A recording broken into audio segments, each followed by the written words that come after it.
I'm live. That's what it says. I'm live.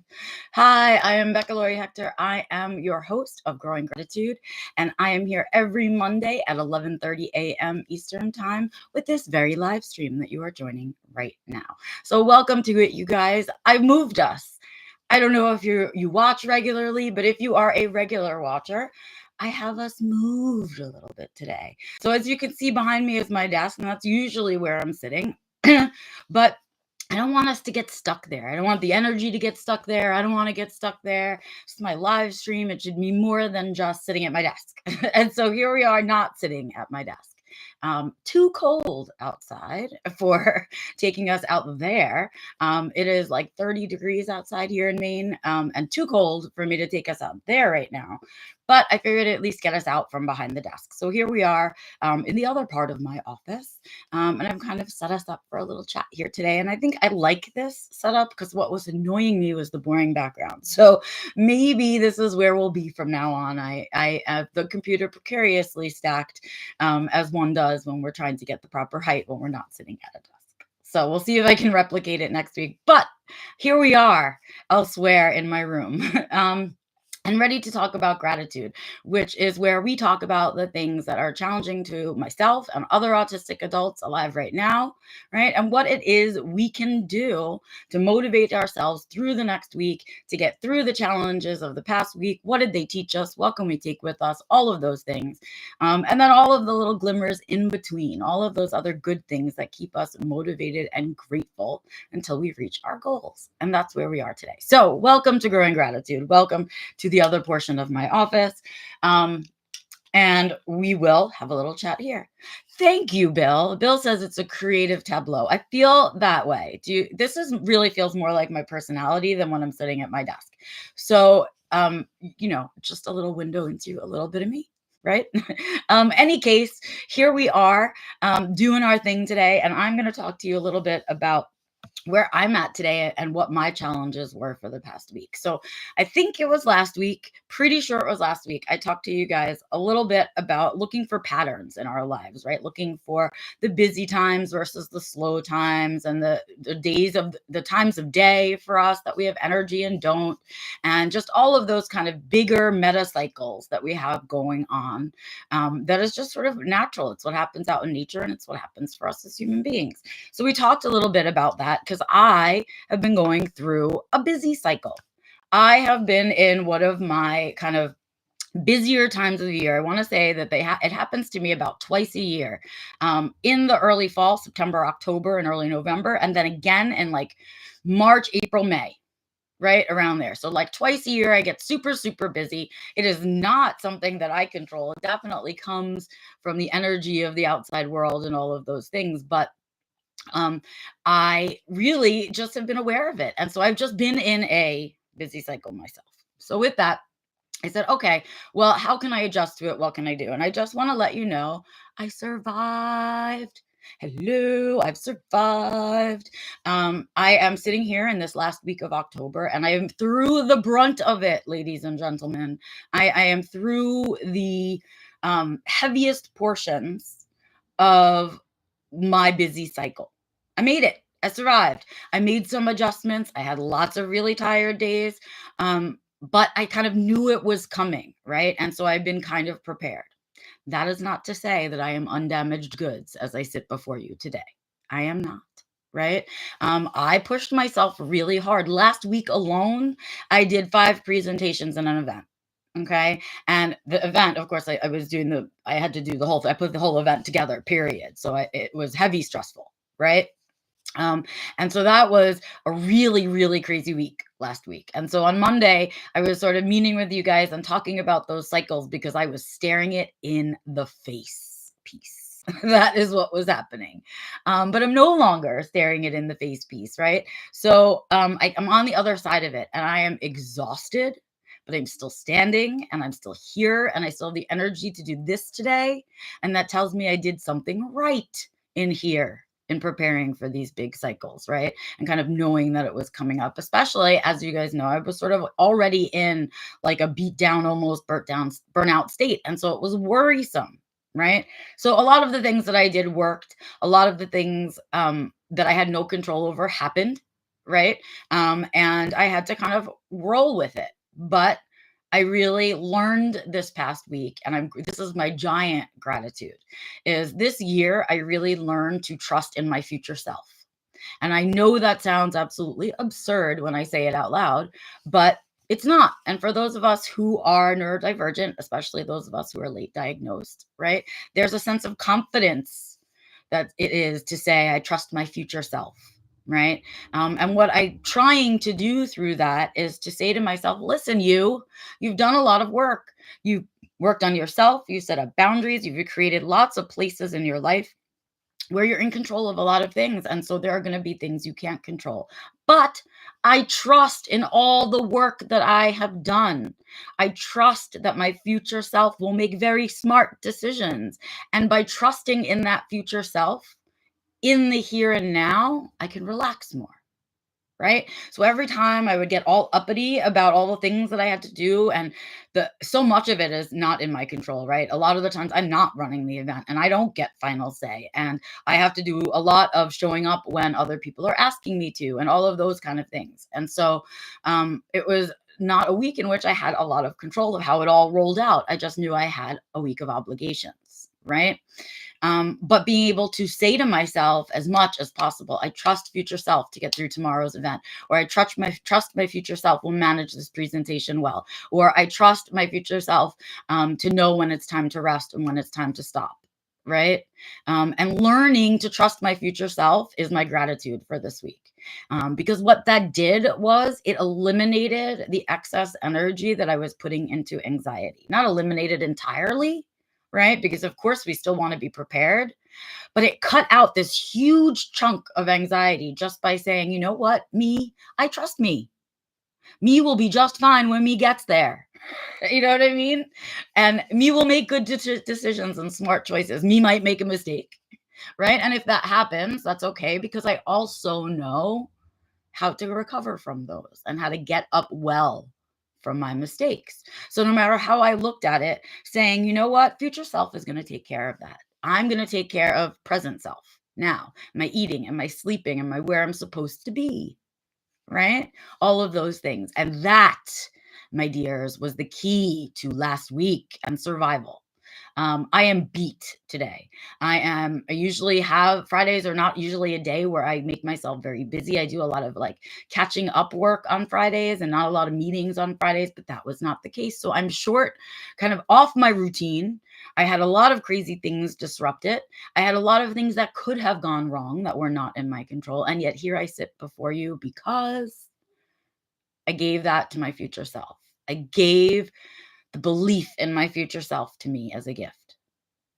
And so I hope that that sits somewhere with you guys for this week. I hope that that makes sense to you. And I hope you see, right, that as you are learning to do the work that we do in self defined living, right, this is how we get there, right? It's by saying, I've done the work. I did it. I'm good at it. I trust me. And for a lot of us, trusting me is a really, really hard thing to do, right? Many of us have been taught the opposite, to not trust our instincts and our natural gut, right? Very worrisome. But that is how I did it. And I made it. I survived. Woohoo! Here I sit with you guys now. And I could not be happier to be on the other side of it. That is the truth.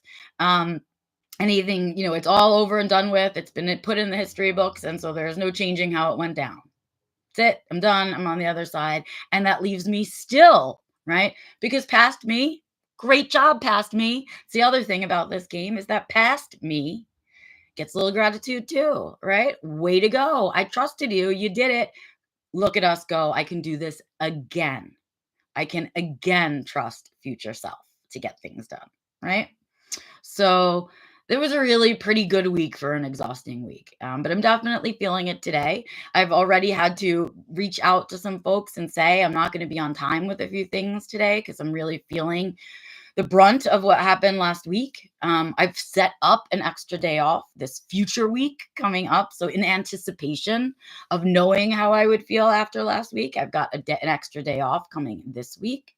But something I wanted to also talk about in today's kind of little chit chat is this thing about days off, because I think there's this idea that if you have paid time off or PTO, that somehow that means you're going on extravagant vacations with said PTO.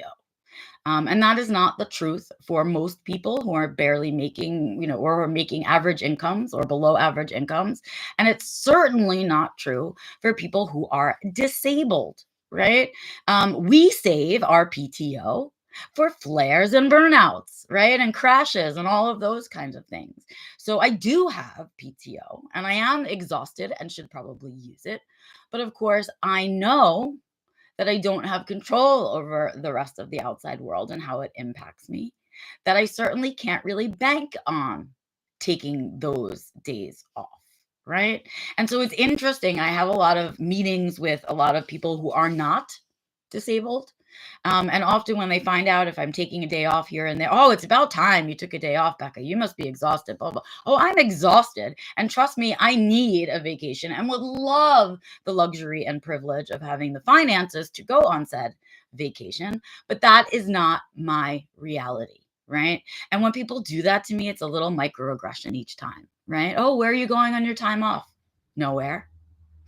Right. Or, oh, you still have so many vacation days left. Why don't you go somewhere?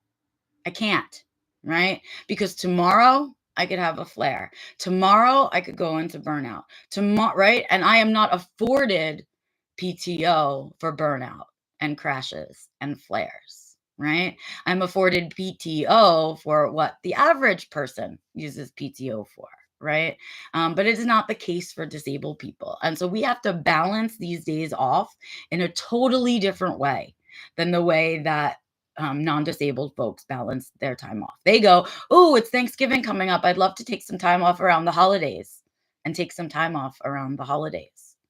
Right. But that's a luxury. It's a privilege to be able to do that, to be able to plan time off in that way and to have the financial flexibility, right, to go and do something with said time off and not just rest.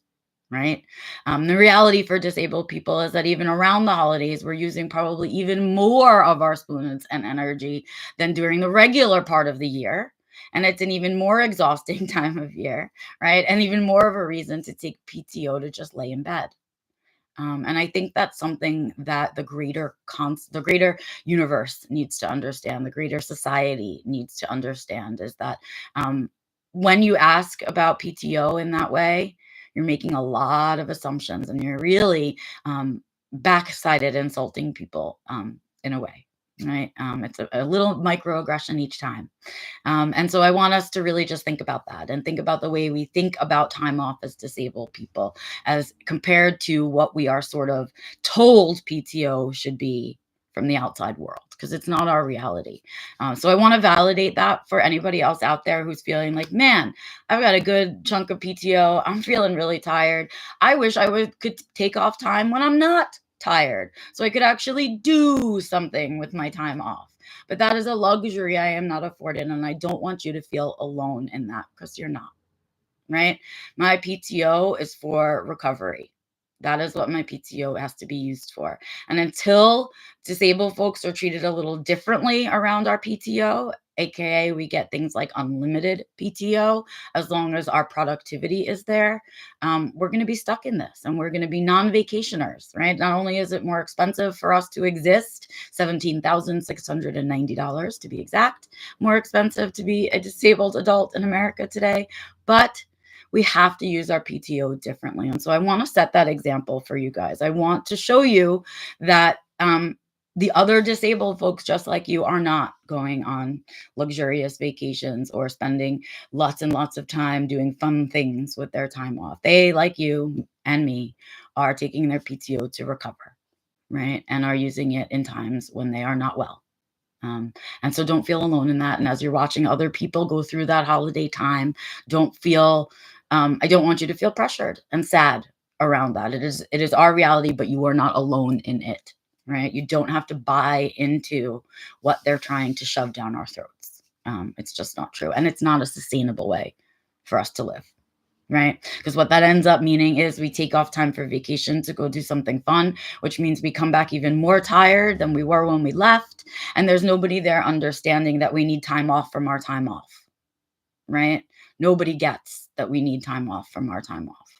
And so you're not alone in that. And I send that to you because I've been thinking a lot about that as I'm sitting here today. I could probably use some PTO, but I'm feeling together enough like I'm not quite in emergency zone, and I better just keep those put away because I don't know what November and December have in store for me. Right. And that's just where I've been with it. And so it's a little bit of gratitude too around that for just finally being able to swallow that as my truth, that as a disabled person, that's what PTO means for me. And that I'm not alone in it. I'm just not. A bunch of us are out there doing it exactly this way. Oh, with that, let's do a little bit of an F word update, a teeny tiny one, right? As I'm getting close to time. I did spend, would you see this one curl? I have to point out because I can't stop looking at it.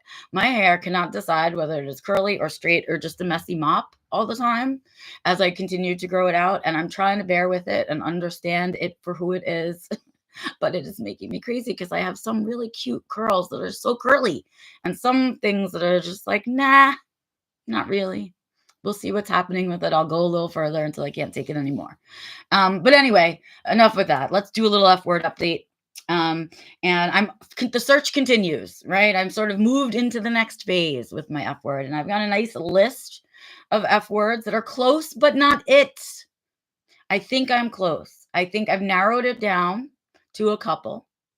One of which I mentioned a few times last week. I was kind of giving it as a hint because I thought I was that close, but I've already shifted from there. And that's what thinking about this F word is about. It's about thinking you've got it, but spending just a little bit more time with it and really thinking, is that what I mean? Is that the energy? Does it fit right? Does it motivate me?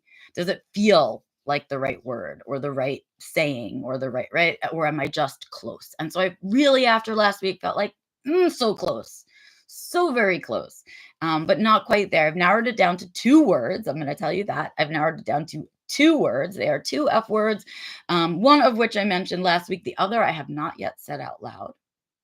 And I will not say out loud until I get to revealing it, perhaps, maybe next week, unless I sit with it this week and it doesn't feel right for some reason. But I got to get on it because, as always, I am going to buy my intent bracelet that I have on all the time. And so I have to get on ordering it before it gets delayed because I like to have it in time for New Year's Eve. That's my little ritual.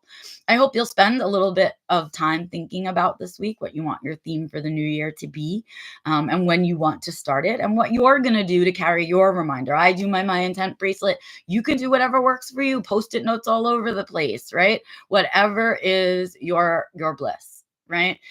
Do that because what feels good is what we do more often. So I hope you're thinking about your F word. I hope to be revealing mine next week, if not the week after. But I hope you're thinking about what you're going to do for it. Again, a reminder that gratitudes are out there. The glimmers are out there. I've certainly had a bunch of them this week. I might have given a ton of presentation and talked myself to no voice, but I had lots of folks reach out who were grateful to hear from me, who were grateful for the resources, who were grateful to work with me. And I felt quite the same. Getting to hear people's stories is really why I do what I do. In fact, the true reason behind every single thing that I do in our community is because I came into this community at 36 years old, and that should never happen to anybody else. We deserve to be with our peers. And so I want to change the world for all of the little autistics that come after me. And that's really why I do everything that I do. And so I was grateful to really be able to spend some time last week connecting with my community, because without community, none of us would be here. None of us autistics. We need each other. And on that note, I say to you, it is time to end Growing Gratitude. Put on the sunglasses and remind you that between now and next Monday at 11:30 a.m., I would really love for you to take the time to take care of your meat suit, to take care of your headspace, and to take some time to look around your life for all of the glimmers that keep you motivated, all of those good little nuggets of things that bring you joy and happiness, and then gives you that to share with the people around you. So until next Monday, I say take care of yourselves, and I will see you then. Bye.